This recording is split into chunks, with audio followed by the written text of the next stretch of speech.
Yung napansin mo na 1,000,000, duda ka na eh, no? Saan pupunta ito eh? Saan makakarating 1,000,000 nito? Tapos pambuong Pilipinas ang trip. Duda ka na eh.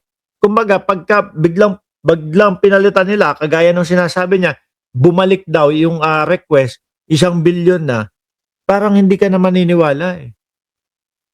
Di ba? Mababasura at mababasura mo na din ulit yun eh. So, saan natanong ko, saan kumuha ng 1,000,000,000? Agad, binasura ko. Pero, binago agad yung application papers, nilagyan ng 1,000,000,000 puhunan. Bilyon bigla. Ang layo ho ng 1,000,000 sa 1,000,000,000. Kailangan mo ng 999,000,000, no? And 999,999 pesos and 999 cents and 99 cents, no? Bago ka makarating ng 1,000,000,000 ho. Pero yun, dami nun. Oh. So, saan natanong ko, saan kumuha ng 1,000,000,000? Si Leandro Leviste, hindi pa siya congressman noon. But he was the son of Senator Loren Legarda, who was the one lobbying very strongly for the approval of the application. Eh saan kaya? Tanong natin sa Billionaire News, no? Oh, hindi kaya naaprobahan yung kanyang prangkisa ay dahil kay Mami? Senator Loren Legarda umano ang naglakad ng prangkisa ng Solar Empire ng kanyang anak na si Batangas May tulong pala ni Mami Legarda, no? Congressman Legarda. Hindi kaya dahil dikit kay dating Pangulong Duterte, kaya ayon, in-award. Kaya kahit alam nila, napapalya, eh sige lang, pirma lang, okay lang. Ako presidente. No? Pag kayo mag-alala, ako presidente. Hindi nila inaakala na aabot, mga boss chief sir, yung sitwasyon na mapapalitan ng presidente at ang presidenteng papalit ay seryoso na masugpo yung mga ganito. Yari na. Reviste. Ayon yan sa isang dating miyembro ng Kongreso. Ngayong nahaharap ang kumpanya sa kontrobersiya, ano ang dapat gawin ng gobyerno? Bulat-latin kung paano naging bilyonaryo si Batangas 1st District Representative Leandro Leviste. Ito ang pahayag ni dating Environment Secretary and Manila Mayor Lito Atienza kaugnay ng usapin sa pagitan ng Department of Pero saan kaya galing yung bilyon? No? Kasi ang dali na lang isulat eh. Or ang iniisip lang nila, ay hindi na yan. Kapag kanilagyan mo na 1,000,000,000, hindi na nila bubulat-latin yan. No, hindi na nila aalamin yan. Okay lang yan. Kaya lang, naging issue nga. Na from 1,000,000, biglang 1,000,000,000. Energy at ang solar companies ni Leviste. How the Leviste congressman acquired his billions. Hindi biro yan. Ako ho naniniwala mga kababayan, kaya nag-iingay naman ito, kaya nakikisali sa mga kabral files itong si Leviste upang mapagtakpan ho ito. Upang maitago itong issue niya talaga, no? Patungkol po dito sa solar niya. Ho.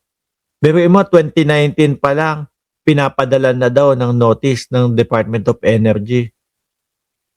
Eh, kung ganun kahaba na ho, ibig sabihin, ini-ignore ni Leviste. May garapal na pagnanakaw ng tiwala ng gobyerno. Dati na raw tutol dito si Atienza nung nasa kamera pa sila ni Senator Loren Legarda, ang ina ni Congressman Leandro. Paliwanag ni Atienza, nakakuha umano ng national franchise ang Solar para sa Bayan Corporation o SPBC sa pamamagitan ng impluensya ni Senator Loren. Nakuha raw ng senadora ang suporta ng Kongreso, maging ang pag-oo ni dating Pangulong Gloria Macapagal Arroyo. Pero hindi ang kanyang backing para sa kumpanya ng pinakabatang bilyonaryo sa Kongreso. ₱1,000,000 lang din daw ang idiniklarang puhunan ni Leviste noong nag-a-apply ito ng prangkisa na Sabi ni I love you baby M, yari ka dyan at Chensa, 110 million, cyber libel ka dyan. Parang yung kay Atty. Claire Castro. No? Biruin mo, galing kay Ombudsman Boying Remulla. Yung mga sinabi ni Atty. Claire Castro, pero nilundagan, tinalunan si Ombudsman. O siguro, hindi nila kaya si Ombudsman Boying Remulla. nakasuhan. Kaya ang pinunterya si Atty. Claire Castro para manahimik na. Mukhang yung beauty ni Atty. Claire Castro, hindi mo mapapatahimik yun eh. Hindi mo mapapasiper yung bibig nun eh. No, hindi mo matatakot yun sa 100 milyon, lalo na ho mga kababayan. Yung mga ipiniplay natin paulit-ulit galing mismo sa bibig ni Leandro Lebiste. Patungkol doon sa nag-divest daw siya. Di ba? Ayon kay Atienza, ay pinalitan ng 1 bilyong piso ng kanyang ina. Si ano pala? Si Loren Legarda daw pala ang nagpalit ng 1 bilyong piso. No? Solarize, in-advise mo ang buong Pilipinas with 1 million pesos. Sino niloloko mo? Dali-dali, binaligtad. Senadora Loren. Si Loren Legarda daw. Ayan, base kay Lito Atienza. Peles, ginawang 1 billion pesos. And the next question that I should have asked, saan mo kukunin ang 1 billion pesos? Young man, Paglabag umano sa Section 18 ng franchise grant ng SPBC ang pagbenta ni Leviste ng kumpanya o pag-transfer shares nito na walang approval ng Kongreso. Iminungkahi niya raw ang section na ito bilang safeguard ng franchise grant para hindi maipagbenta sa kung sino man. At gaya raw ng kanyang hula noon, ipinagbenta nga raw ni Leviste ang solar firm. ang tunay na tani ng kahirapan ay corruption. Yung pera dapat nagmumula para sa taong bayan, nagmumula sa kalikasan, sinusolo lang mga ilan. Yung mga kaibigan, mga kroni, kaya tayo po lahat ay pinag-ihirap. Sa isang mayaman, madaling magpayaman. Naku, kung sakali ho, no, yari din pala si Senator Loren Legarda dito.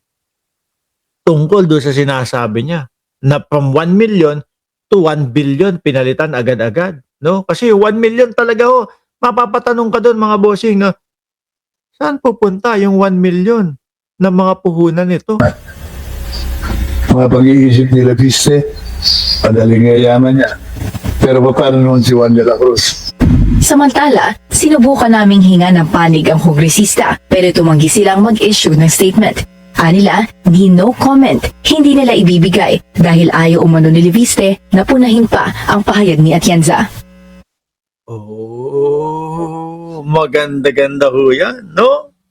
Tapos with matching 24 billion na danyos or doon sa sinisingil kay Leviste dahil doon sa kanyang solar. Paganda ng paganda. At nakikita natin kung ano talaga ang tunay na agenda ang magtago doon sa Cabral Files dahil dito